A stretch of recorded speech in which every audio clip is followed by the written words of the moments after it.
Team India star all-rounder Hardik Pandya పేరు ఇటీవల బాగా వినిపిస్తుంది. ఐపీఎల్ ముంబై జట్టుకు ప్రాతినిధ్యం, ఘోర పరాజయం, పేలవ ప్రదర్శన, ఆపై భార్య నటాషాతో విడాకులు, తర్వాత మళ్ళీ బ్రిటిష్ సింగర్ జాస్మిన్ వాలీతో ప్రేమాయణం, ఇలా తరచూ వార్తల వ్యక్తిగా మారిపోయాడు. జాస్మిన్తో ప్రేమాయణంపై వార్తలు వైరల్ అవుతున్న వేళ వీరికి సంబంధించి మరిన్ని వివరాలు తెలుసుకోవాలని ఆతురత అభిమానులు కనిపిస్తోంది. ఈ క్రమంలో పాండ్యా కంటే జాస్మిన్ 2 ఏళ్ల పెద్దన విషయం బయటపడింది. పాండ్యా 11 అక్టోబర్ 1993 జన్మించగా జాస్మిన్ 1991లో జన్మించింది. నిజానికి పాండ్యాతో పరిచయం కంటే ముందే ఆమె బాలీవుడ్ ఫ్యాన్స్కు తెలుసు. 2018 వచ్చిన సోనీకే టీటీకి స్వీటీ సినిమాలో బొమ్డిగి స్పాట్తో ఆమె ఇండియాలోనూ పేరు సంపాదించుకుంది.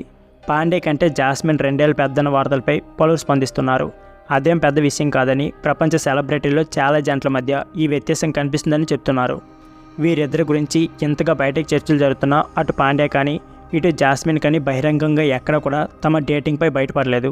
అయితే ఫ్యాన్స్ మాత్రం వీరిని చాలా క్లోజ్గా గమనిస్తున్నారు. నిజానికి సెలబ్రిటీలు తమ భాగస్వాములు ఎంచుకునే విషయంలో వయసు కంటే కూడా అనుకూలతను చూసుకుంటున్నారన్న విషయంపై పాండ్యా విషయంలో మరోసారి నిజమైంది. సో ఫ్రెండ్స్, ఇది వీడియో. ఈ వీడియో నచ్చితే please like, share and subscribe my channel. Thank you for watching.